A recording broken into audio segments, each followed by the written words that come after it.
I love those honest conversations because there's no magic to this. Like, obviously, I've done this a long time, and a lot of people do know me, but I think they know me for being straight down the middle and just Yeah. that's the reality of what it is. I'm not trying to be different or fancy. It doesn't matter who you are, you're going to make those mistakes. It also doesn't matter who you are. You can use these techniques to make whatever horse you have in this moment better. You don't need to go find some magic something. Welcome to the Resilient Reiner, the premier podcast focused on mental performance for equestrians and improved horse show performance. Whether you're a rookie reiner or a seasoned competitor, this show is for riders who want to take their skills to the next level and achieve their full potential in the show ring. I'm Nicole Burnett, and I'm a master mindset coach who's obsessed with helping you achieve all those horse dreams you always thought were impossible. Join me each week to develop a show-ready mindset and gain the competitive edge you need to compete with confidence.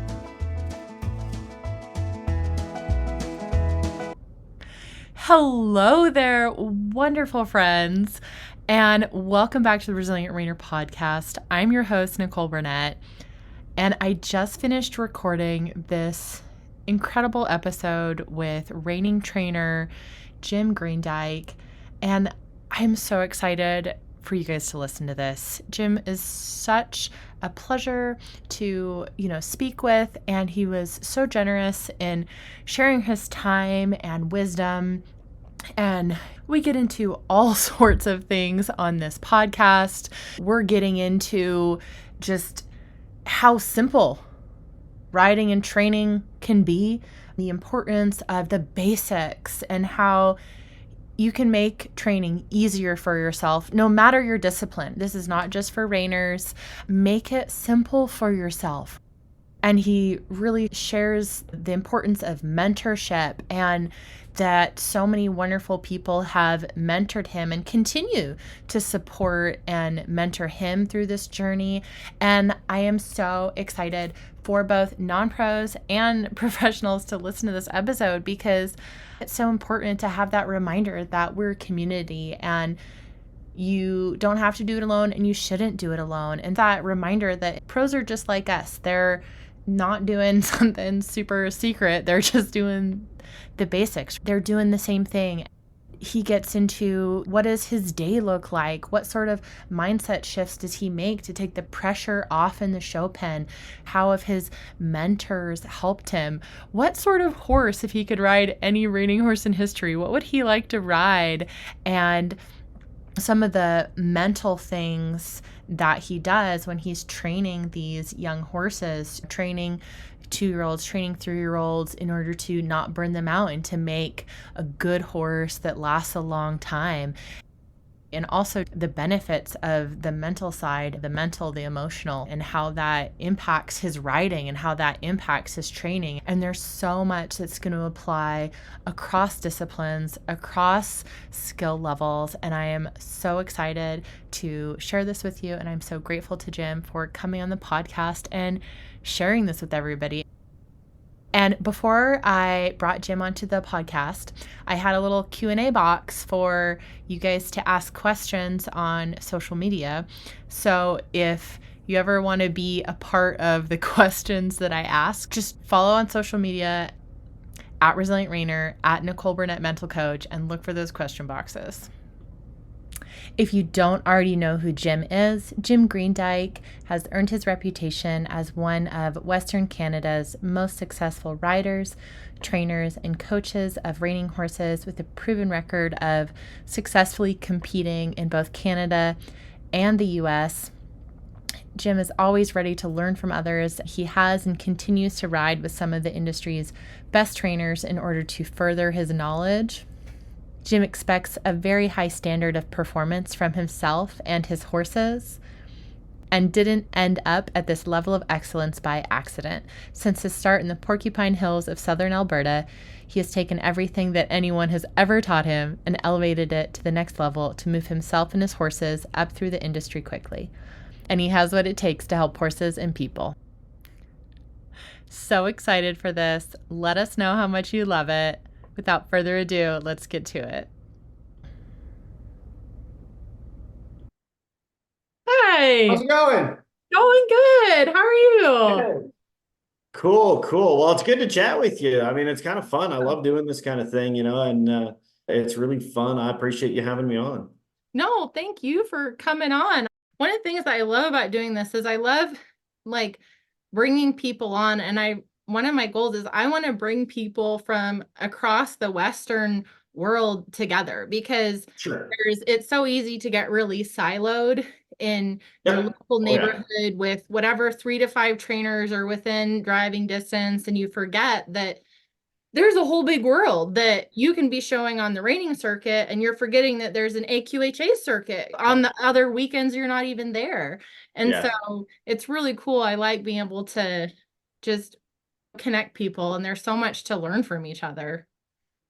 So, Yeah, I mean, that is the best fun. And, if you live in Scottsdale, there's about 150 oh my trainers in a gosh, 3 mile radius. Everybody's here. And I everybody. think here you get a real good sense of that because we went down to watch the cow horse finals and, then you show at the AQHA show and then you haul a 3-year-old over to a cow horse guy because it's not going to make a rainer, So you haul it over to a cow horse guy to go, like it's so easy to cross pollinate here. But That's most places in the country, you're 100% right. Most places in the country, you've got whatever it is, your 3 to 5 trainers in your radius that show up at the local show circuits. And whether you're a cow horse guy or a cutter or a reiner or a barrel racer, you don't cross paths or seldom, unless you think about it. But yeah, you don't cross paths very often. That's true. And I think it's really encouraging to people because just what you're talking about, right? Maybe a horse isn't a great fit for this, but oh my gosh, they're going to excel here. And I think Yeah. so it's encouraging to people because it makes you, it can be really discouraging if you think, oh, we're not succeeding in this one area, or oh, I don't like this particular show. And I think of it as just a reminder that the horse world is small, but it's also really big, and that it's so much Yeah, more. and there's a spot for everyone, And I always say that the two things that a horse needs is to be nice to be around, for one, and two, it needs to steer easily when you ride it. Yeah. And if you start there and you focus on that, well, if it steers easily and goes fast, maybe it wants to cow horse or barrel race, If it steers easily and goes slow, maybe it wants to do Western riding and reining, If it steers easily and runs off, it probably is a barrel racer, if it steers easily and doesn't go anywhere, it's probably a cutter. So you have all of these different disciplines, Yeah. and if you start with making that horse a nice horse, if it doesn't make it for your customer in that area, at least you've set it up to be a nice horse. Like anybody that comes in my yard to buy one, I mean, very few people come in the yard to buy a reining horse and think, boy, I really want one that runs and stops 30 feet. Most people that come to buy their first reining horse, a green reiner, a rookie reiner, I mean, they don't want to go 35 miles an hour down the arena. That's not interesting to them yet. But confidence is more important than competence. So if they get confident on a horse that goes around easy and steers well and does everything, and they stop 8 feet, 10 feet when they get to the end of the arena, man, oh, this is fun. I can do this. This isn't nearly as scary as I thought. And they'll buy that horse and they'll love on that thing for a couple of years and go show it, and they'll gain confidence. And then they'll be like, yeah, shoot, I need something that runs faster, turns bigger, and you get them in like that. But if you make a horse that runs 35 mile an hour down the pen and stops 30 feet, and that's what you focus on, and then you try to find somebody to buy him, most people get intimidated by that, and you run the risk in the industry of people saying, maybe the reining's not for me, maybe I do something else. Might not be the case. I mean, you might have just set that horse and that rider up for failure without thinking about it, by trying to be really good and be really impressive and show the horse off, like, look at how fast he can run and how big he can stop. You've set yourself up and the buyer and the horse for failure because you didn't realize it should be simple. Well, no, that's really cool. It's been really interesting to kind of watch the development of all of these just very high-end shows and see the promotion of those in the reining. And Yeah. it's really interesting and kind of seeing how that relates and doesn't relate with people who are just getting into it, or people who, to be honest, like there's not a lot of call for amateurs to compete at the American. And so kind of seeing that divergence. So what have you seen in terms of people getting started in reining and being interested in trying out the sport?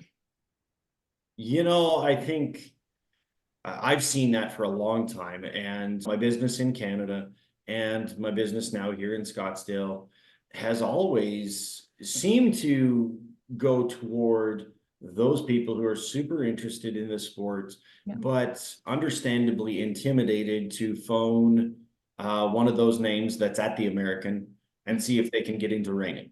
You know, most people in the country, one, don't have legitimate access to a good trainer easily.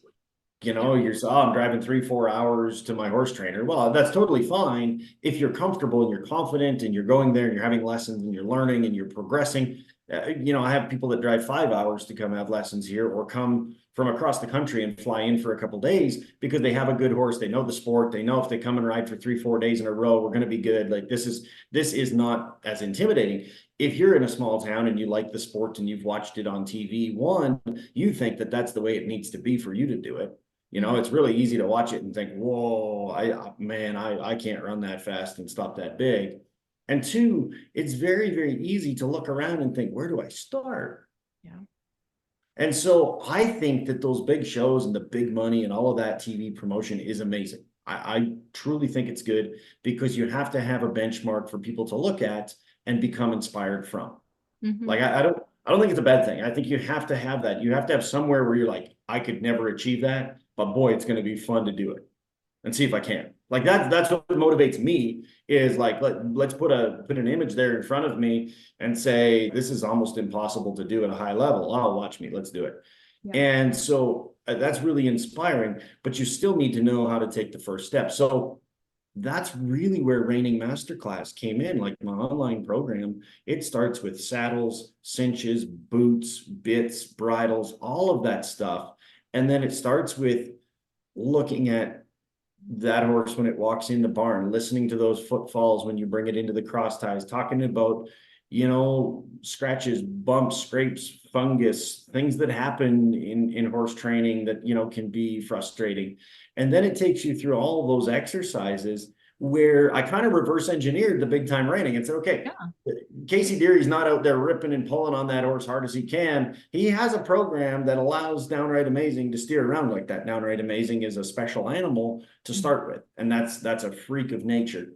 But the way that he steers his horses around and gets them really comfortable hanging in the bridle and just being comfortable with themselves is a way to instill confidence in an animal and put it together in a way that allows those maneuvers to become easier. You know, most people watch that high level reining and they think, man, to make it spin that fast, I must have to go in my backyard and kick it way harder and pull on it way more.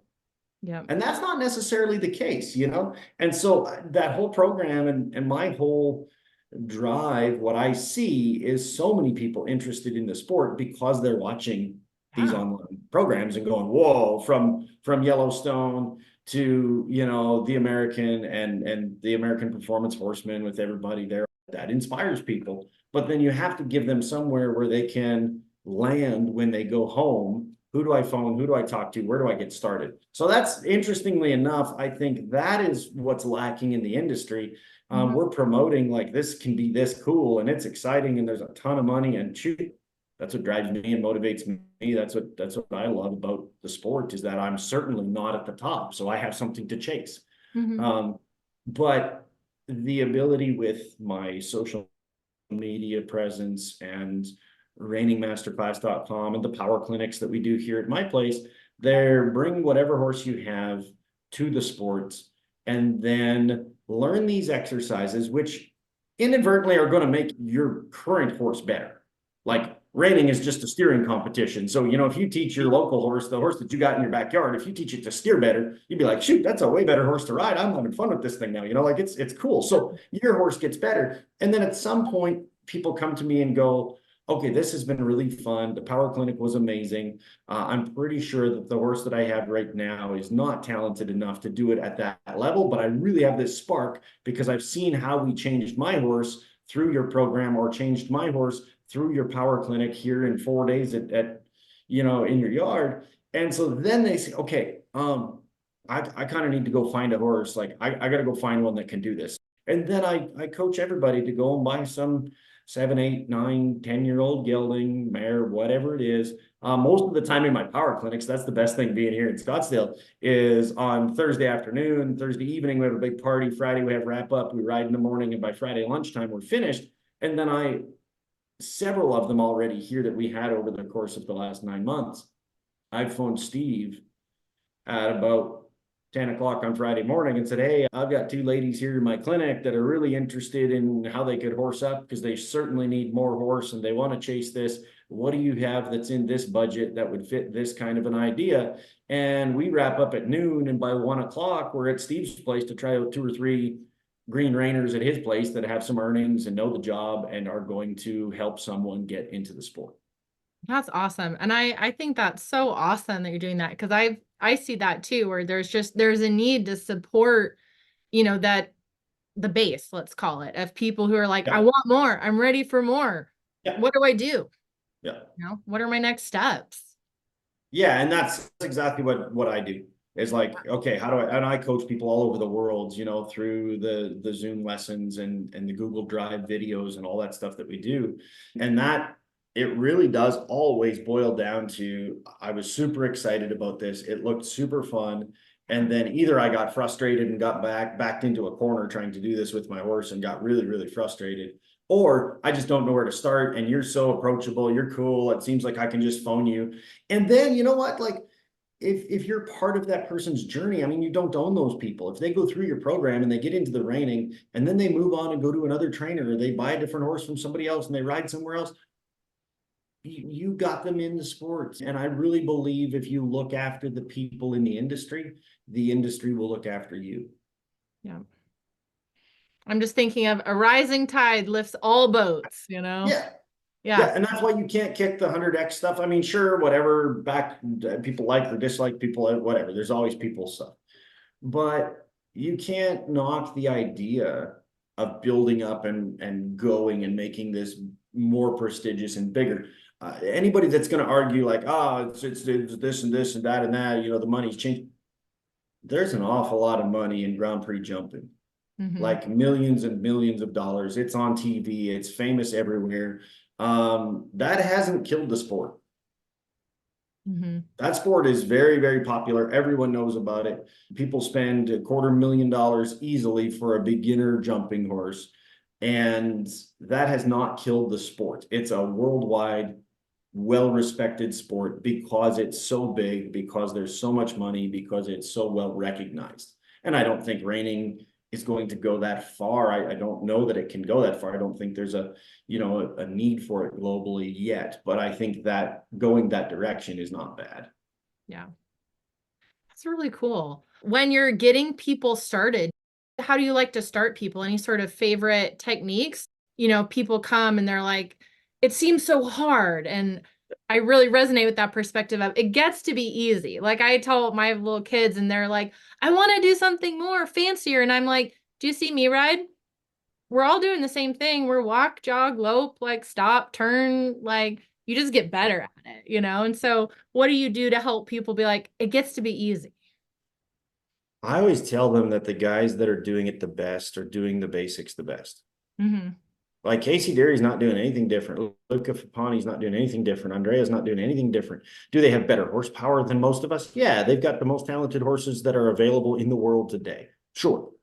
Do they have more experience than most of us? Yes, they've ridden hundreds and hundreds and thousands of talented reining horses, and they've worked through the process until they are pretty sure they can get it as good as possible. There's no shortcut for time.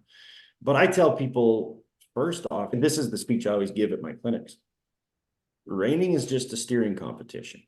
If you read through the pattern, it says nothing about how far you have to slide, how fast you have to run, how fast you have to spin. It says nothing about this. It says complete 2 circles fast, slow, 1 circle, change leads in the middle, go the other direction. It's a steering competition, and all these non-pros and all these beginner green and rookie riders and open riders alike, trust me, I probably talk to myself most of the time when I do these things because, I'm as competitive as anybody. So I find myself going out there and trying to, use speed to prove a point. Like, look at how fast I can go and look at how whatever. It's a steering competition. Hit your marks. Don't defend a general. Really, really make sure that you read through that paragraph of what reining is, willingly guided and dictated to completely with little or no apparent resistance. I mean, this is what it is. And so go out there. And so in my reining masterclass, I've got this 5-cone exercise, which is, you maybe have seen it. It's a square, and then it's got a cone in the middle of the square. So there's 5 cones, and you do like a clover leaf kind of pattern around it. And it's designed, I didn't make it up. It certainly made me a lot of money.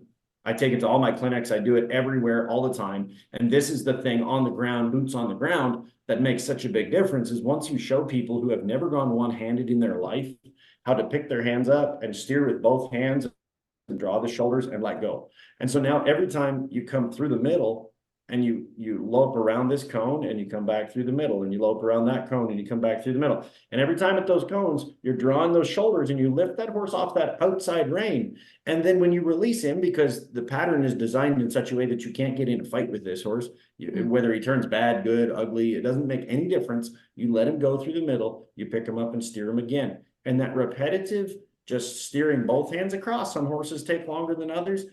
But I just did a cross Canada clinic tour in May, and I taught 10 out of 13 days in a row. And I had horses of every shape, size, color, and ability. And all of them improved because, again, it has to be a nice horse to be around, and it has to steer easily when you ride it.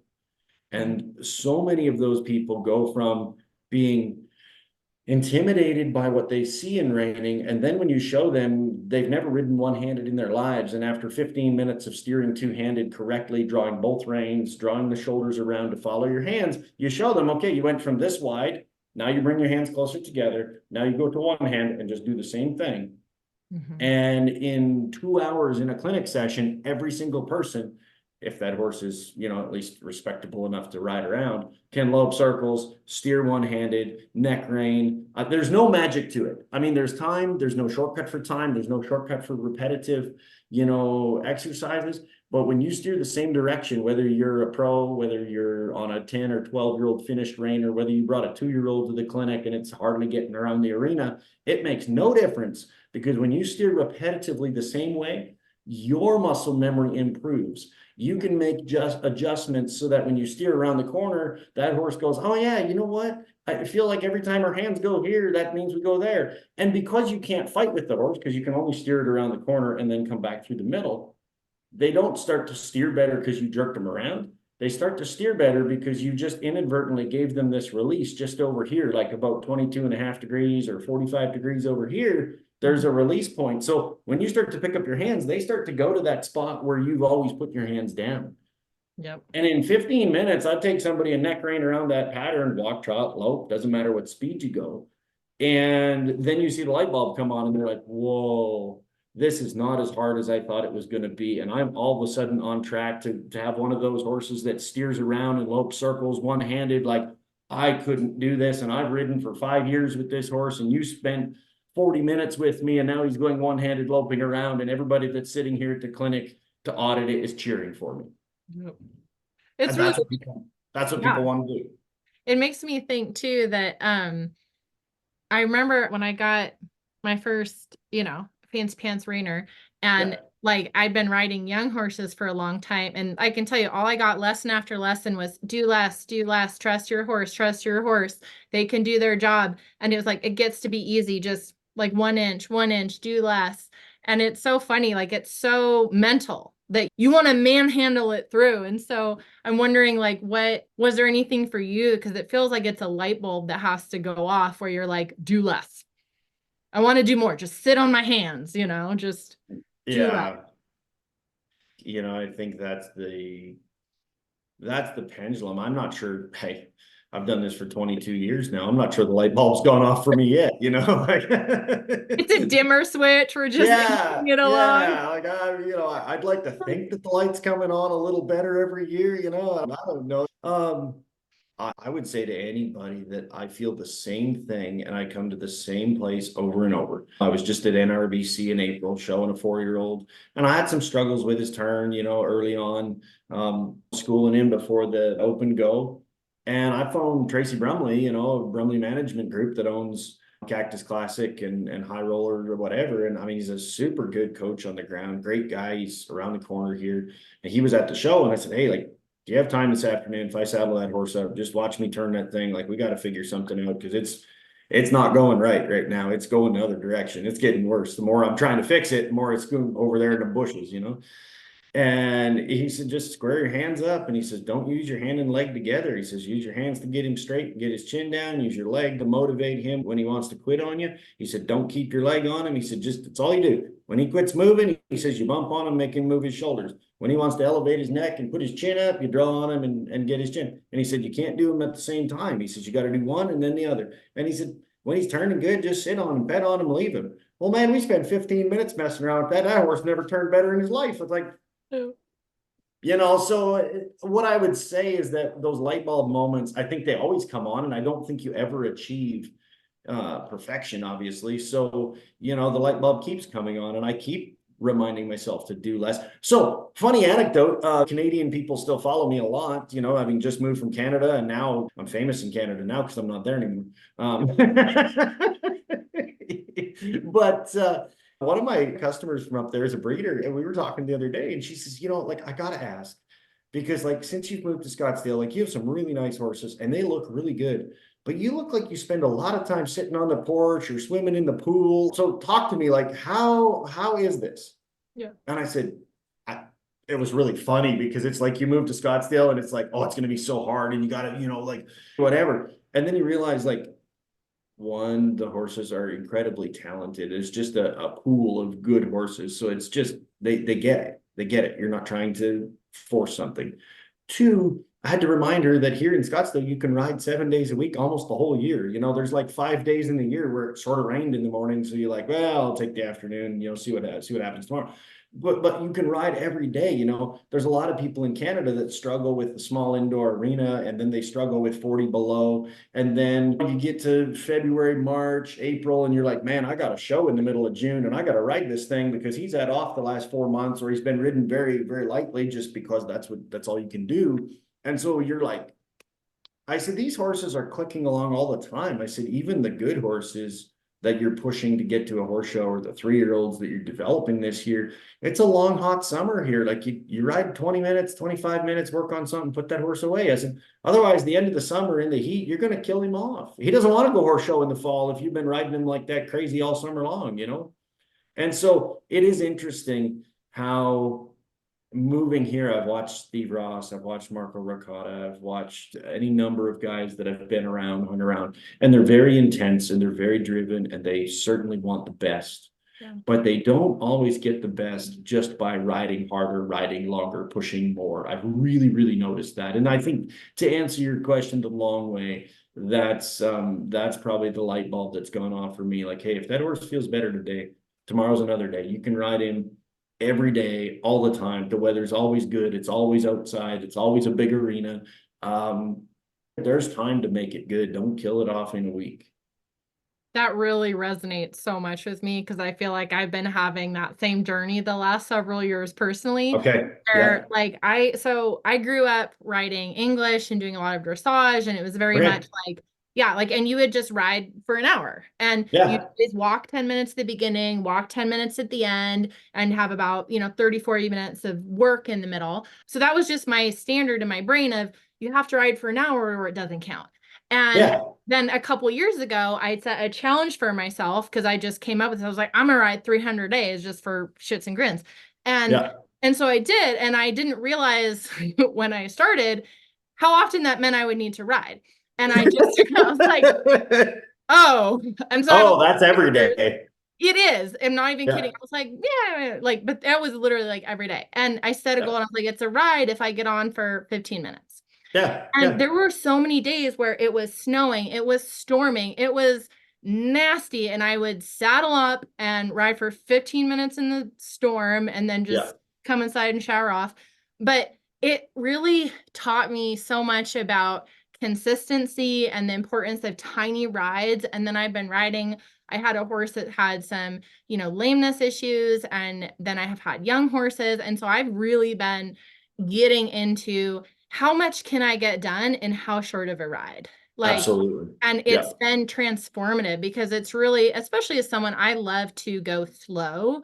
Like my default is like, I'll be ready to fight, but also like I'll slow down if things get crazy. Yeah. Because I'm just like, I gotta slow it down so that I Cool. counteract myself. And so my inclination is to ride just a little bit longer. And so it's really challenged me to grow and to be like, 20 minutes, 10 minutes. Like, what can I get done? And it's amazing. Like, I feel like I've grown so much from that. So I'm really like, I resonate very much with I think that's been one of the biggest things I've seen is just like, hey, so, classic. I sent Steve a video of my best 3-year-old the other day running. I mean, and he's a freak. It's a Star Spangled Whiz out of Jeannie's Chick, Magnum Chick Dream Mare. And I mean, he's a cool horse. I sent him down my pen, and my outdoor is 130 by 260. It's not a huge pen, but it's a good size pen.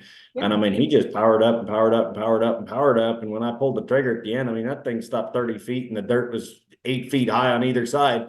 And I sent that to Steve. I'm like, so what do you think? He says, I hope you got off after that.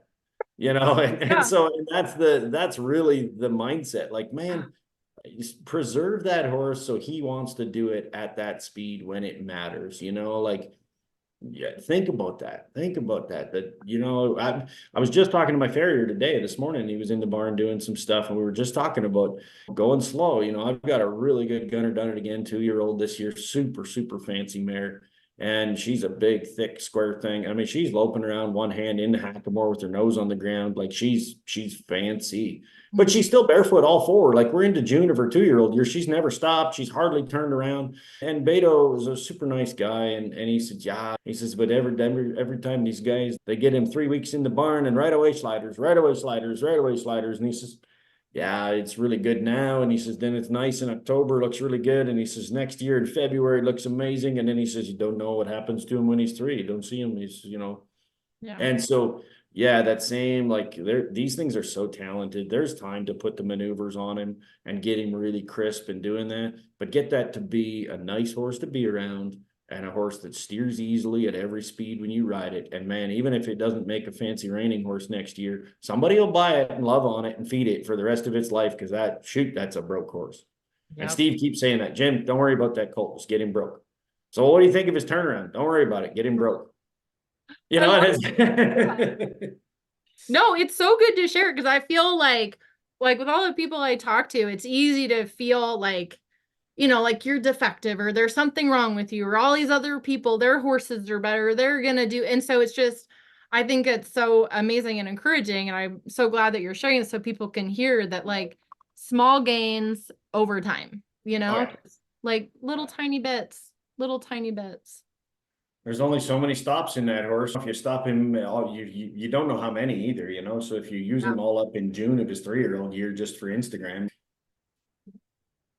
what's that worth, And still you're trying to make the best horse. Like, that's way more than making it to the fraternity. Okay, yeah, great, that's the plan, and I think this one's good enough, and it's fun, and I love to push. But I agree with you. It's so easy to have. See, there's a dichotomy in horses and people. When it's going really good, you and I want to do more. Yeah. And when it's really going really good, that horse needs to quit. Mm-hmm. And that's the problem. That's the oxymoron. That's the tension in horse training, is to think, when it's going good, you want to go run and stop one more time. And horse trainers are classic for riding through the good to find the bad. Yeah. Oh, it was amazing. And then I kept riding until it wasn't anymore. Now what do I do now? I've done that before. I'm definitely guilty of that. Oh yeah. I'm still guilty of it. I'm sure going to do it tomorrow, probably, Oh man. Yeah. That's so funny. Well, that's really cool. Well, I can hear you talking about a lot of these people that help you and support you. So share some about any mentors that you have, like any of your biggest mentors or influences, and what you've learned from them. Oh, sure. Yeah. I've learned so much from so many people over the years. I started off by saying I never did ride for, and that's another, hopefully that encourages somebody. I never did ride for a level 4 brand name guy. I worked for John O'Hara in Texas, but I started out in Southern Alberta as a colt starter.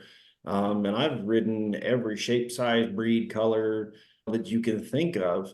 And that's really my background. And then I saw the reining and was really interested in it. So I was fortunate enough to start for 5 years in a barn in Southern Alberta for Gordon Sandy Hester. And I mean, they brought me up through all the horsemanship stuff, all the colt starting stuff, pony and colts and ground driving and, all of that stuff, riding them out across the prairie after 3, 4 rides, getting them out and going places and getting them broke, and that was my background. And then as training mentors, Steve Ross has been so good to me. He's such an encourager. That's naturally just the kind of guy he is. If you send him something, great, man. Shoot, that looks good. Come over next week and ride that thing in the morning. Come at 6. We'll ride our 3-year-olds together. It'll be awesome.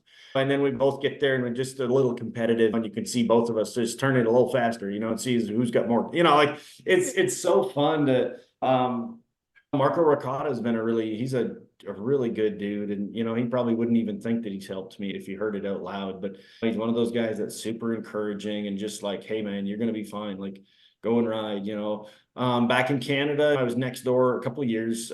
Hubert Heel moved back into Canada from Texas and North Carolina and other places that he'd been training reiners. So he was half an hour down the road and he helped me. And we had a real good rivalry kind of deal going on there. So that really pushed me to really get clear on who I was and what my program was and what I did. And, maybe just being careful that I didn't try to be somebody else's program or see stuff and try to change everything. That's certainly something for me.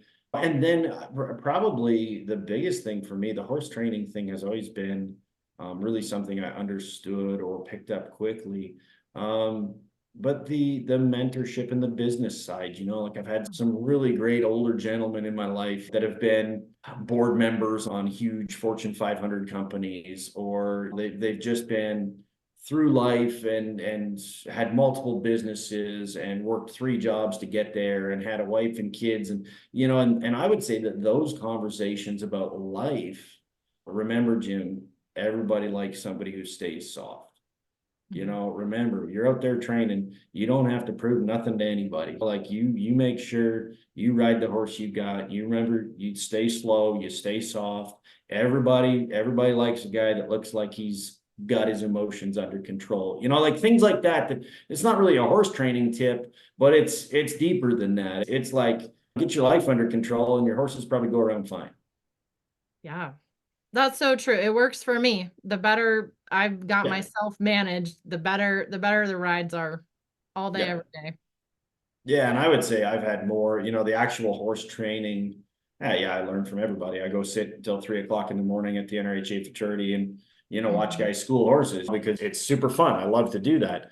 Yeah. But the horse training thing, I can watch somebody go up and down and I can take that home tomorrow. My assistant works for me. She always laughs. She says, she says, it just blows my mind because you're at the horse show Friday, Saturday, Sunday. You see somebody doing something and you think, oh, my horses need that. And she says, you get home and by Tuesday, all your horses do it. Yeah. So, well, is that not how it goes for everybody else? I thought that's normal for everybody. Take what's good and leave the rest, Yeah. So the intensity and the desire to learn and the desire to adjust things, I've always been able to watch and go home and do that. But the mental side of, Steve, hey, get your ass out of Canada, get down here, you'll be fine. The mental side of, man, that looks great, man. Keep the thing sound, keep him broke, just get him to be a good horse. Don't worry about you're going to be fine. That sort of mentorship of don't try too hard. Don't go out there and try to blow he said that the other day. He said, dude, you're new in the neighborhood here. He says, you bring a horse that good to the fraternity this year. And he says, don't try to show that thing, overshow it. He says, you coast around in those circles and show a nice 3-year-old. He said, you're not going to get any extra points for trying to prove a point. He said, you just go show that thing. He said, it's naturally that good. He said, just you go coast it around and let the horse do the showing. And things like that just really remind you that you can't force time. Like you said, the better the horses get and the better your knowledge gets and the longer you do it, the easier it gets to do. Yeah. Quit jerking and pulling, Yeah. In some ways, it's kind of like if you're a kid, if you ever did one of those like Dude Ranch trail rides, right? We like to make fun of them, but like kick to go, do this, and kind of like, you're like, it's the same stuff, really. It's kick to go, yank to walk. Oh my gosh. Oh yeah. All right. Well, Oh, go ahead. Yeah, no, and I was gonna say, and at the end of the day, I mean, you still can't make chicken salad out of chicken shit. So it doesn't matter how much you kick and pull. If the horse doesn't want to do it, Yeah. you're not gonna make something do it that doesn't want to do it either. You can be the best guy in the world, and you can try really hard, but it has to have some natural ability too. And don't try to crucify a horse to be something it's not. Find a place for it and make it nice, make it have a good life, and sell it off to somebody who's going to enjoy it for what it is. Yeah. Is there anything that particularly helps you either when you're at home or you're at a competition to, find that center for yourself and keep your emotions in check when they're doing this? Yeah. Yeah. Or going all over the place? That's a good question. I don't know that I have a standard, way to do something. It's kind of a learned thing, it's that deliberate, slow your heart rate down, don't try to train that thing in the warm up. If he didn't have it yesterday, he's not going to magically get it today. Get them broke enough at home that you go to the horse show and you don't worry about it. If you got to ride that thing for 3 hours before you go show them at the horse show, you probably didn't do your homework at home. It's that sort of stuff that resonates with me. I probably could be better, at having a system for warming myself up or getting myself right. I could probably have a better support system or be more willing to phone a friend. I've certainly done that. I mean, Steve Boo, his wife Boo Ross, is super awesome around the horse shows. Like, you got it, man. Just go show that thing. Don't worry about it. Keeping in perspective that horse shows are just horse shows. And, if it's not great this time, it's, if this was the last horse show of my life, I would try to go out with a bang. But, if you're going to do this, I said that to Steve the other day, I don't have something at the Derby. And what keeps my head right is remembering that I want to retire in this neighborhood 25 years from now and people know me. Mm-hmm. So missing one horse show because I made a decision to go do clinics or do something else is not going to change that. This is a marathon. Going out there and having a bad run on a Derby horse is not going to change anything. It's a marathon. Most people don't even worry about what you did. They're so focused on their own horse. So the things like that I talk myself through to remember, because I want it real bad. And so the catch-22 is that I want it real bad. So I work real hard and I've got a lot of motivation. I'm certainly super driven. But then the same side of that coin, the opposite side of that coin, let's say, is that when you want it real bad, then you do stupid shit in the show pen because you tried too hard. No, that's actually really good. And it's actually like you're intuitively hitting on something that is a super effective technique, which is that when you want it really bad and it really matters for you and you feel like it's on the line, you have to figure out how to take the pressure off. Yeah. Because it's only when you can take the pressure off that you can go out and do your thing. And so it's, reminding yourself of it's just one horse show. There's another horse show, but figuring out how to take that pressure off is key. Yeah. So yeah, literally I had a client who's competing at the Derby right now and we talked about that in his session. And it was like, how are you going to mentally shift this for yourself? Because he'd done some schooling shows and that's fine. And it was, well, I've got multiple runs, multiple horse. If any run is whatever, I've got another one. It's fine. And it's just figuring out how to do that is key. Yeah. So. Yeah. No, that's for sure. I think that's the way that I explain it to myself is that I'm going to do this for a long time and I'm certainly not going to win all the time. And you know what? I was excited to come here to Arizona because I also believe that it's the only way to get better. If you hang around the best people in the world in your sport or your area of expertise, you might get your backside handed to you. Actually, you will for a while. You'll get your backside handed to you as you learn. But if you hang around the best people in the world in what you do, it's really hard to get worse. Yep. It's going to rub off on you. Yeah, like doesn't matter what you do. It doesn't matter if you have no talent at all. If you make 10,000 cold sales calls, you're probably going to sell something. So it sounds like you're finding your balance there a little bit because I know a lot of my listeners are just non-pros and they'll really relate to the balancing riding in a personal life. So what are some things that you do that balance life and work and horses and family and that's a really good question. I think that's always a work in progress. I don't think that I would ever sit here and say, oh, I have this great thing and I'm so amazing at it. That's for sure a work in progress. But what I do is start early. We homeschool our kids. We have 4 kids. We homeschool our kids, so they're always around. My oldest daughter turns 14 in a couple of weeks, and of course she rides and shows and competes and wins stuff. So this morning we were out there riding together at 7:30. My assistant is actually my youngest sister, who's 19 years younger than me. So she works full time for me. So it's really a family thing anyway. And then my goal, like we get up at 4:30, and by 6 o'clock we're riding, and by noon I'm pretty well finished, and then I walk away. And that was another thing moving from Canada here, was the whole culture of beating the heat, and then the afternoons being siesta, or being office work, or being family time. It's really a culture here in Scottsdale, I think. And so if you're out there riding at 3 p.m. in this heat, it's really easy for people to go, what in the world are you doing? Like, get your stuff together. You're not supposed to be riding at this. Nobody's coming at 2 p.m.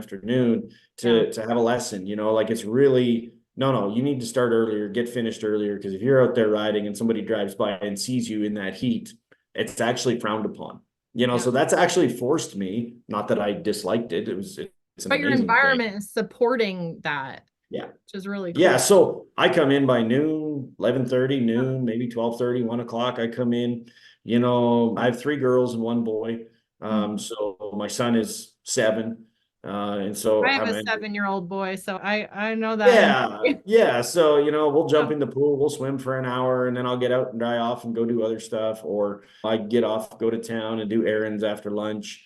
But we really click along to get through all of the training horses by 12:30, noon, and then the afternoon. And that's been a big change. Like, that's been spectacular to sit on the patio, sit on the veranda at my place and look out at the arena and the kids in the pool. And, I'm very grateful for how the move here has really helped me find a better work balance. And then the other thing is mentally understanding, or mentally owning, that head trainer mentality, and I don't say that in any sort of arrogance, but I mean, my job is to deal with the customers. My job is to find the horses. My job is to train them and school on them and ride them. And then my job is also to hand that off to the assistant that I pay to look after things, because her job is to clean that thing up, wash its legs, make it look like $1 million, rebraid its mane, put it back in the stall, make sure it's got the supplements or whatever things that it's, like, everyone has to fit in a pigeonhole. And if I continue to always stick around and do some of that and always be in the barn and always, then you're kind of giving yourself jobs that you've actually paid someone else to do. So owning the lane that you're in, and that changes. That's so hard. You started as a stall cleaner at 17, and then you're a colt starter, and then you're doing everything yourself, and then you finally hire somebody to work in the office, and then you can hire an assistant trainer, but you still feel like, oh man, I should be here and be part of it. I got to outwork everybody. So work-life balance is also, like, as a trainer, being able to walk away and go, no, that's their job. They know how to do their job. They take pride in their job. I need to just hand that horse off as I get to the cross tie, give it to somebody, and, hey guys, have a good afternoon. See you later. I got things to do, and walk out. No, I relate to that a lot as a business owner as well. I have an assistant, and it's a whole thing when you learn to be like, my job is to run the business. I need to make sure that I am working on the business, not just in the business. Like, absolutely. And delegation is like, I could not do it all if I tried to do it all. There's too much. Okay, so I have a couple other questions.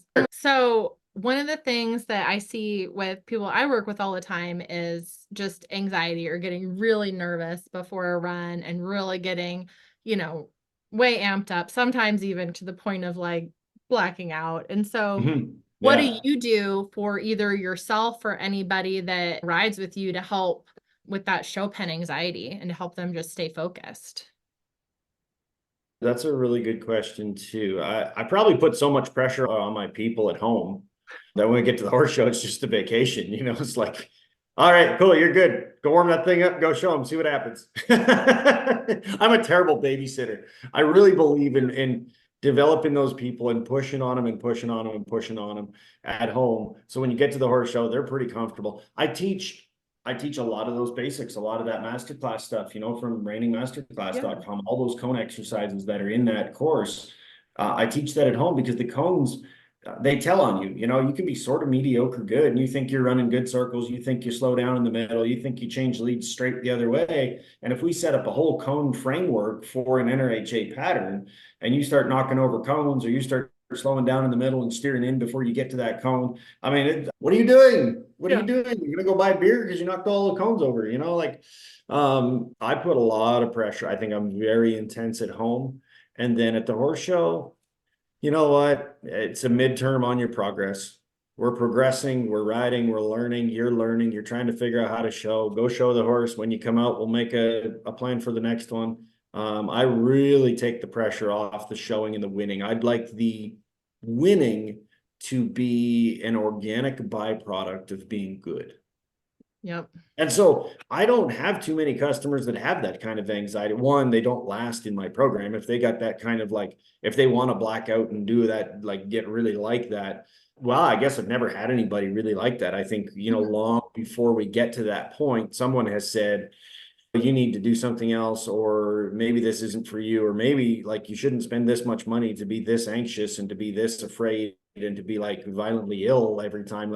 Maybe you should try a different sport. Maybe you should try the ranch riding, and it's not quite as, whatever. Just, I have those pretty honest discussions a lot. So I don't know that I've ever dealt with someone at that level anxious, but I certainly always take the pressure off at the horse show. Hey, you worked hard, you've come here, go show that thing, see what happens. And probably some of the guys that ride with me, I'm a little tougher on, I've got a great guy, Joe, that rides with me, and he's super nice. So he went out there and marked the best pattern he ever marked. Then he turned 5, and he was oh man, I was so close. Oh, yeah. So anyways, Joe runs the best pattern he's ever run, and he turns 5, and he's just pissed with himself, because he's competitive, and he's, ex-military, and he's put the time in, and he's got his notebook, and he makes notes after his lessons, and he's very intelligent. He's super fun. I love the guy. So the whole rest of the horse show, we go over the pattern, hey, go out there, do the same thing you did last time. Just this time, don't be a dumbass. Yeah. Don't turn 5. It was easy. Just go out there and show again. Show the same way you showed last time. Just try not to be a dumbass. On to the next one. Yeah, that's what are we gonna do about it, man? I was in Vegas last September for High Roller, and I think between the move and getting my family here, we loaded up, we packed the house, the movers left with the semi with the house from Canada. The stress of making sure it crosses the border and gets through customs and all that stuff. Then I left with the horse trailer for Vegas, and my wife and the kids came a week later, flew from Vancouver, British Columbia to Las Vegas for the finals. And then on that Sunday morning when the show was over, we drove here to Scottsdale. The truck and trailer showed up after that, and my container with everything, the horse stuff, showed up a couple of weeks later. So all of that was on top of me. Speaking of keeping your mind right. Yeah. I got to Vegas with some nice horses, and I turned 5, I think 3 patterns in a row. It happens to everybody. And if you put too many things on your plate, or if it matters too much, or if you get too busy with something else, it always comes out somewhere. And you got to be willing to take responsibility for that. You can't force something. You can't say, hey, we've gotten through deciding to move to a different country, buying a facility, selling our house, packing up a facility in Canada, loading a container, loading a semi with the house, loading the horse trailer and going to a horse show, showing in the open and in the Derby and all that stuff at High Roller, and not think that, okay, there's only so much brain power in any human, something's going to fall off the bus. Yeah. And I remember that, just to keep telling stories, I remember that from 2014, when, this is a funny thing that probably nobody knows about me, I sang pro opera. Oh my gosh, my sister is an opera singer. Oh, no way. Yeah. What does she sing? Mezzo soprano. Okay. Yeah. Awesome. Yeah. So I'm a baritone. That's so cool. So I walked into an open audition in 2014 for Mozart's Magic Flute. I got the part. I had 12 weeks of private lessons at 6 o'clock in the morning before I went to riding horses and training. I was a horse trainer. And I remember standing on one leg and turning my ankle to the outside and putting my hand on my head and then having to sing something.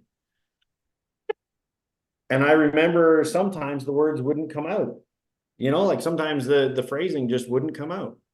And I remember at that point thinking, oh, my non-pro customers aren't unintelligent. It's just too many things to think about at once. And so, like if you think about too many things at once, if it's not natural enough yet, there's no shortcut for time. Like you can't take lessons with the best trainer in the world and in 2 months think, well, I took lessons with the best guy and I'm going to be amazing now because Andre is helping me or Dan Huss is helping me. I mean, there's just no shortcut for making the mistakes and doing that until it becomes natural and you can do it over and over and over again and things start to become second nature so you don't think about them. Man, when you go in the show pen, something falls off. Like a wheel falls off the car somewhere, And so I think I also get around the anxiety with the customers by explaining that to them. Like you're not going to go out there and suddenly get to the top without the work, without the effort, without the mistakes. You're going to go out there and make as many mistakes as you can as quickly as possible because that's how you learn. Yep. And just get okay with that. Fail faster. That's the motto. Yeah, absolutely. So to answer that question, I probably have a culture of really intense riding, really, really go at home. And at the horse show, like we're here to have fun. Go get that thing warmed up, go show him, I'll come down there, make sure you're good. If you want me to get on him, I'll get on him, make sure something this or that. But otherwise, like go show the horse. If you drag a lead in the middle, well, don't do that next time. Yep. No, but I can see that being very effective because you're helping your clients to take that pressure off, to just say, we've done all the homework. We've done everything we can do. So you can be miserable for the next few days, or you could have a good time. Yeah. But, and you're going to make the mistakes regardless. So you may as well laugh about it and have fun because you're going to do stupid things in the show pen. If there's some way to get around doing all those stupid things and doing all the zeros and having all the penalties at some point in your career, you have to tell me because I don't know how to do this. You're going to make them. It's going to happen. Like, oh, well, whatever. Well, and because you can really only focus on one thing at a time. So it's, you're focusing on one thing. This other thing is going to, you just can't focus on it all at the same time. We talked about turning the corner in this pattern and getting really good down to the stop, and you got really good down to the stop. And then what happened to the rollback? Oh, shit. Yeah, we never talked about the rollback, Now you got the rollback really good, but he rolled back 270, went across the middle of the pen. Like, okay, well, we got to slow that down a little bit. Now you got the rollback really good. So now you do like pattern 9 where you run in and you back up to the middle. Mm-hmm. And then when you start the right spin, that thing rolls back and leaps around the corner. Have you ever had that one? I've had that one lots. The rollback's really good. So now you ran in and backed up to the middle and you go to start that right turn, the thing's rollback and just leaps around and now you got to grab it. And you're like, oh, well, we got a good rollback, but we can't start the right turn now because it's,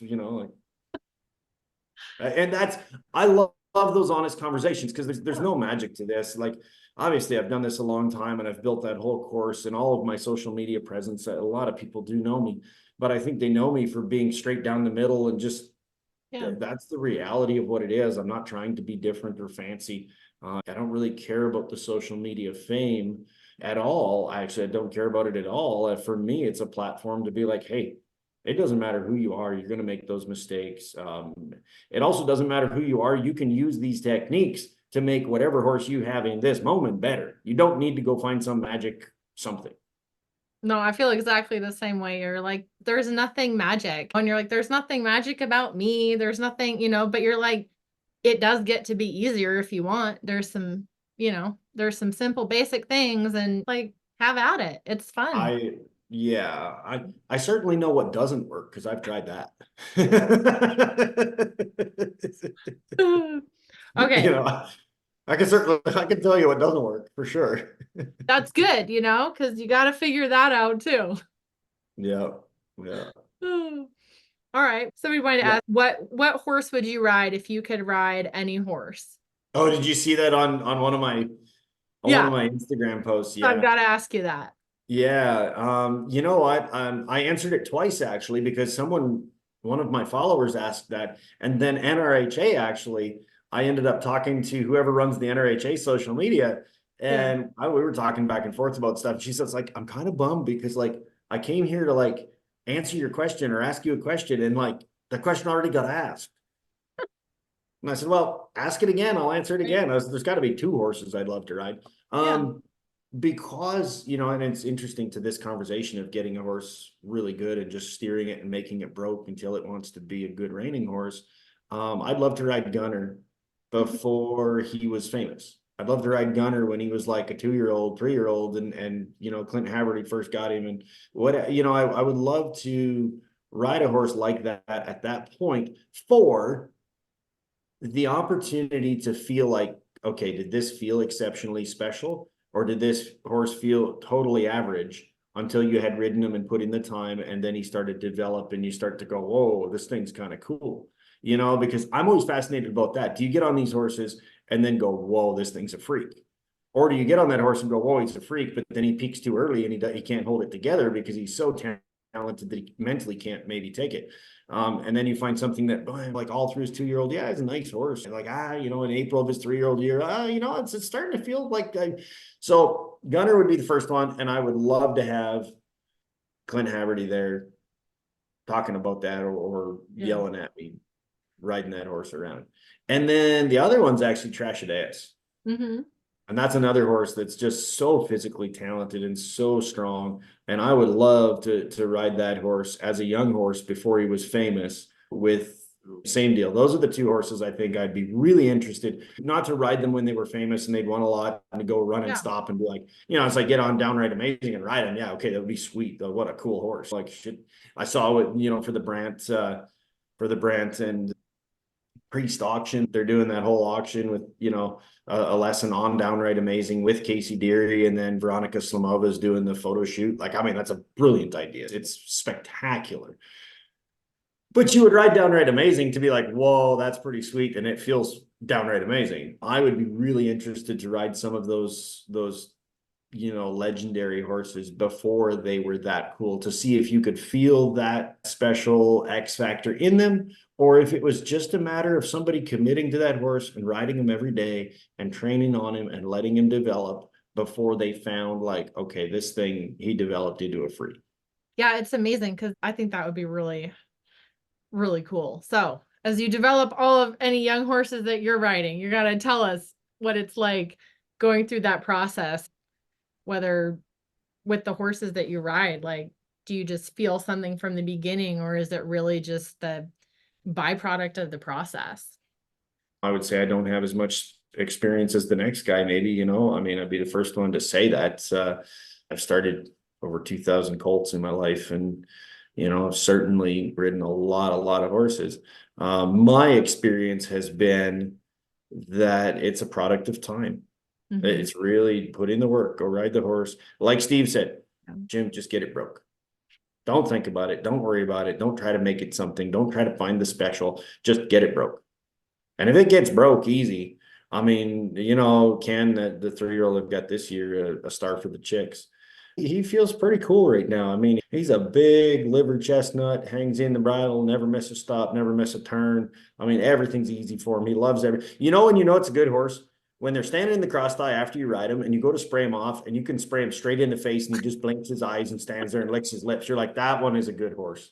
That thing, that's a real horse. We were laughing about this in the barn the other day. I said, that's the X factor. Like, you take the hose and you put it over top of his head and go spray his face up, and he goes, and he closes his eyes and like licks the water up. Doesn't move. Like, oh, I love this, you know. And how many horses you go to spray their face off and you're like, hold the halter and do it careful, or with a rag, and they're like, you know.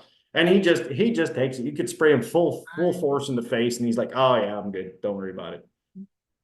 And so he's freakishly talented, but he also mentally is like, I don't give a shit. Like, it doesn't matter, nothing. And I think that is going to be more important than his physical ability. The fact that he mentally, he doesn't care. You can't rattle him. And it's not I don't care, so I don't do.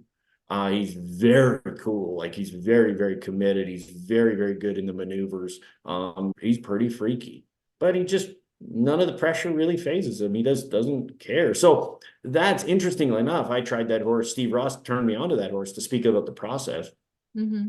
Steve Ross turned me on to that horse when I first moved here. And he's like, hey man, he said, I don't know who you got for customers, but he's so-and-so around the corner who's got a good 2-year-old. He said, that's a nice horse. He said, if you can figure out it's for sale, you figure out how to get it bought. It's a nice horse. So, okay, well, if Steve Ross says like, hey, this is a nice 2-year-old, it's probably a good chance it's going to be a nice 2-year-old. You know, he's seen a couple. Yeah. And so I took multiple people over there in the course of the fall to try him, you know, and he was a pretty nice horse. He was ridden well, whatever. And then I finally in January found somebody to buy him and brought him over here. And I mean, the first couple of days I rode him, I was different than the trainer he'd had before, and I did things different, which is normal.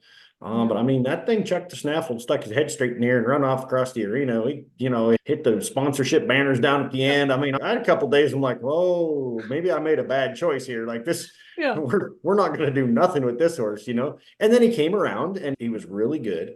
And then in March, I took him down to Sun Circuit. I hauled him down there to go ride him around in the pen because, of course, that's here at Westworld. It's just down the road, In your neighborhood. Yeah, it's 20 minutes down the road from me. So you go down there and show, and then if that horse is done showing, you haul him home and you bring something down to put in the stall. And I took him to Sun Circuit to ride in the warm-up pen, and he was getting pretty broke at home. Like I was having fun with him, and he got there and his neck come up, and we were laughing. Everybody come down to watch me ride my good 3-year-old, all my customers and help and everything, like, oh, go ride Ken, it's gonna be awesome.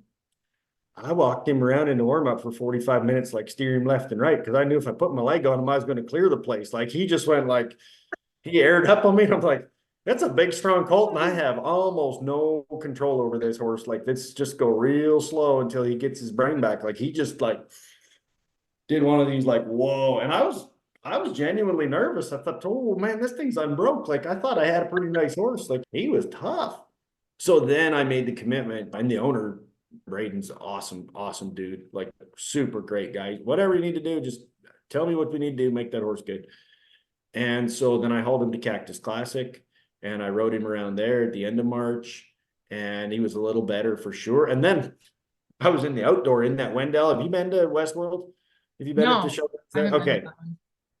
So Westworld, there's a big outdoor recessed arena. It's got like the 6-foot high cement wall all the way around, and the bleachers up from there. And it's great. So I took him out there. Braden flew in from Texas to come watch him school at the show, so I go out there to get on him. And Cole Price is riding something, and the two of us are just talking. And I barely got on this colt. And, he feels a lot better here at this horse show. And some dust devil come across the parking lot, took the awning off the food truck, went through the middle of the arena, took Trent Harvey's stall sign 100 feet in the air and dashed it on the top of the barn. And I just about died again. Like this colt just about killed me. Cole Price is like, lope it.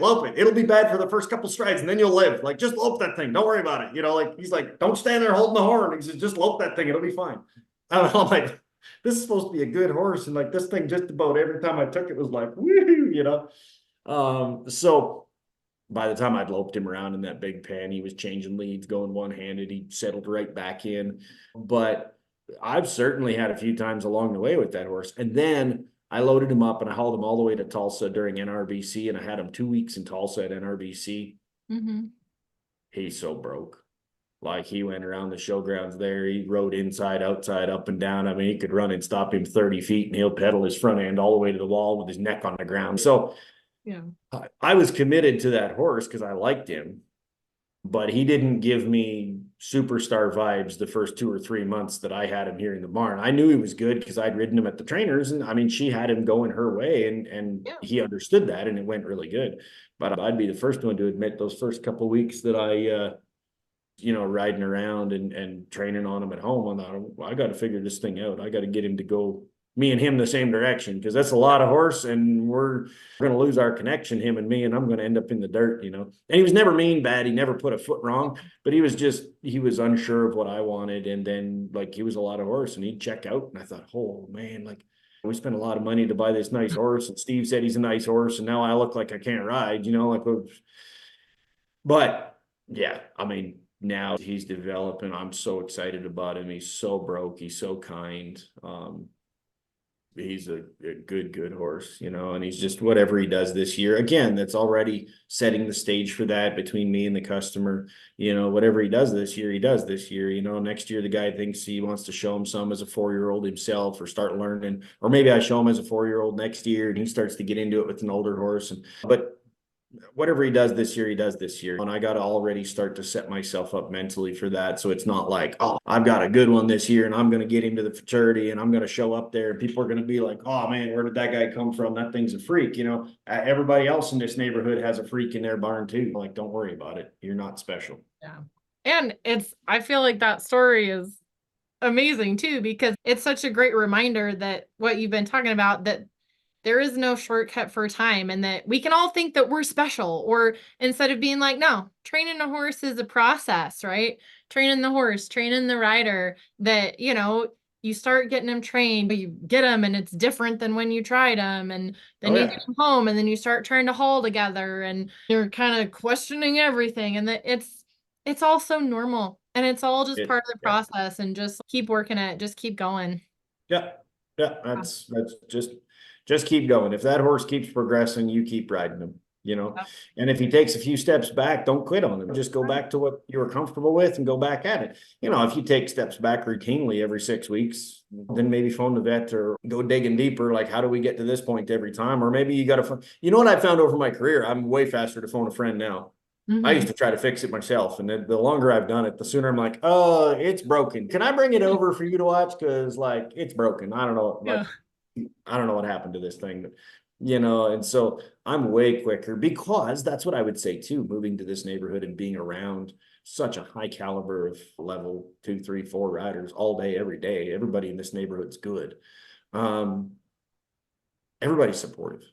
If you phone with an honest problem, you can phone Marco, Andrea, Martin Milstetter, Arnold Homestetter, Daniel Schlummer, Steve, Tracy. I mean, you can pick any number of these guys in this neighborhood. And if I phone and say, hey, I'm struggling with this or that, or hey, I've got a good one, can I bring it over? Yeah, what time tomorrow? Bring that thing over. Let's have a look at it. Like, there's not even a question of, yeah, you know, I'm busy. Yeah, like zero.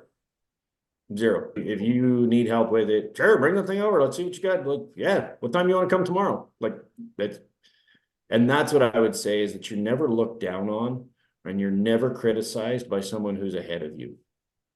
If they're ahead of you, they got their own problems to work on. They're not worried about you. They're not looking down at you. I mean, the people that look down on you or the people that criticize you, they wish they were you. It's a good reminder. I'm just pausing and let it sink in, because people can be incredibly supportive, and I'm so glad to hear that. Yeah, and I think if you come with humility and you come with an honest desire to learn something, I don't think there's a professional in the industry that's worked all these years to be good at it that doesn't enjoy sharing or helping you get better at it. Like, man, those guys don't work 6 days a week like that hard, that many hours to somehow keep it. Like, they love the sport. So how fun is this? Sure, you want bring the thing over. Let's see what you got. Yeah. That's so awesome. Well, let me wrap this up here. Let me ask, so if people want to find you, want to work with you, Reining Masterclass, share about how people can find you. Well, right now I'm in the office, so you have to drive in the yard and knock on the door. At Jim Greendyk Horses, that's on TikTok, Instagram. You can find Jim Greendyk Performance Horses is my YouTube channel. And then obviously we've talked about it a couple times, but there's a couple branches of Reining Masterclass. So if you go to reiningmasterclass.com, so all one word.com, you'll find my flagship course, all the videos. You can chat with me through there if you got questions about that. That's a really great way to get into the sport and start. Then I have an upgrade link where you can get all of the videos, and then you also get Zoom lessons with me one-on-one, where you take your riding video and you upload it to Google Drive, and then we sit down over a Zoom and I pull it up and break it down and talk about it. And we record those Zooms, so you get that lesson afterwards, you know, that you can go back through it. And I've had a lot of fun doing that. I've coached people all over the world doing that. And we bring it right back to the basics. Like, you want to get that 3-year-old broke and you want to go to your local fraternity in New Zealand, well, let's do it. But I can promise you that if you get it to just steer around better, the reining pattern becomes relatively easy if the horse steers well. And so you can get that there once you have the course, or you go to reiningmasterclass.com/RM program, and that's where that's at. And then the power clinics, if you go to clinics.reiningmasterclass.com, you can apply to have me come to your neighborhood. So that's how we book clinics for me to travel. And then that's also how you can book into one of my power clinics. And that's 4 days here. You can bring your trailer, bring your horse. We cater lunch and dinner. We do an hour of theory in the morning. Then we ride for 2 hours in the morning. We cater lunch. We ride 2 3 hours in the afternoon. We cater dinner. That runs Monday through Friday.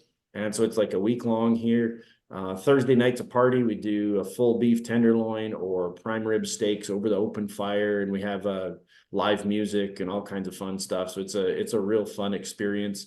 And that's capped off at 8 riders. And so there's no auditors, there's no extra people. It's you and me and 4 days of riding and schooling and all of that. And then actually in October, I'm going to run my very first trainers power clinic. So this is a trainers only. So if you're a young trainer, if you're somebody that wants to step up, or you think you can make a step up in your business, then you can come. It's the same format here, but you get my Reining Masterclass after that, and you get 6 months of coaching from me so that you can implement those patterns, those exercises that I have. Because I firmly believe that if you get the exercises and you learn really how to do them in your neighborhood, you can take every lady's horse in a 100-mile radius. And if you teach it to steer around and neck rein and go better, they'll go home and tell their friends. You'll never be looking for work again in your life because you made it nice to ride. Whether they want to be big time reiners or they want to go ranch riding or they truly want to just ride.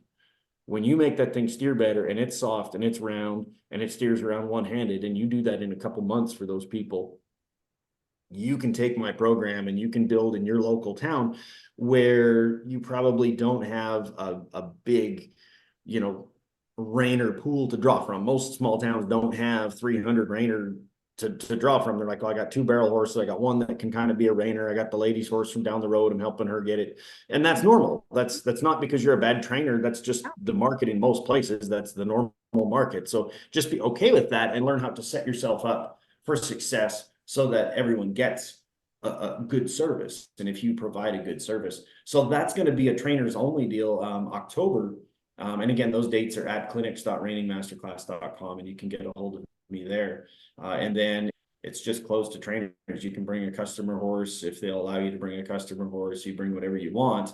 But then during the theory and the evenings and sitting around at lunch and dinner, we talk trainer stuff. We talk customer stuff, business stuff. How do you deal with this? How do you deal with that? How do you, set expectations for, so all of that sort of thing. And I'm really excited about that because I think I'm best suited to help the kind of person I was 10 or 15 years ago. Yeah. 15 years ago, I wish there was somebody around that said like, hey, come over to my place for a week and I'll show you how the business works and how I got here. And then I'll help you do it when you get home. Yeah, that's awesome. That'll be really cool.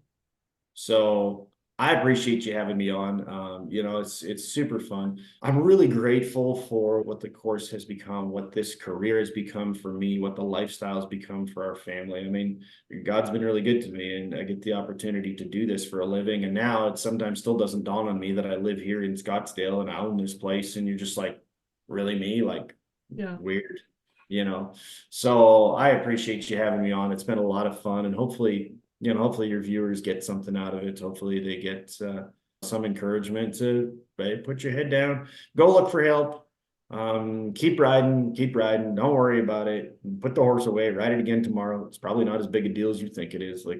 Whatever. No, well, thank you so much for coming on. This has been my pleasure. I just know folks are going to get so much out of this and feeling like a little peek behind the curtain. And because I think sometimes it's so easy to think trainers are different, this is different, and be like, they're doing the same stuff. It's all right. Just make it small, make it manageable. Just keep going. I'm so grateful for your stories and your willingness to share. So thank you so much for being here. Oh, you're welcome. It's a lot of fun. It's been super fun to chat, and I'm sure, maybe we can do it again someday. Yeah. I enjoyed it a lot. It's awesome. Well, thanks so much. This has such been my pleasure. It's great to meet you. Absolutely. Well, hey, thanks for having me on. I appreciate it. You have a good evening. And you too. Okay. All right. Talk to you later. Bye.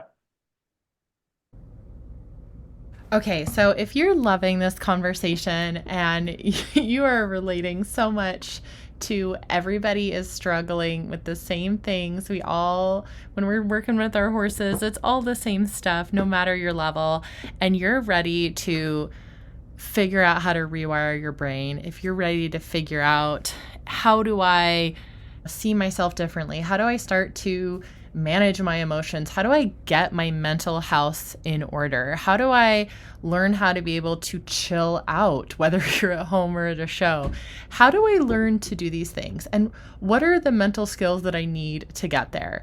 I'm doing a free training coming up here in the beginning of July, and it's for you guys. All right, a free training with all of the mental skills that you as a rider need to master. So this is great if you're a more experienced rider and you want to make sure that you are checking off all the boxes and getting it all incorporated into your, training plan, or whether you've just discovered the idea of training mentally and you don't even know where to start, because we're going to go through what are the mental skills that all riders need to master, no matter what you do with your horse. And I'm so excited. I love doing these live trainings with you. You are the best community. Sign up. It's totally free at resilientreiner.com/bootcamp. I'm so excited. It's a great time. resilientreiner.com/bootcamp.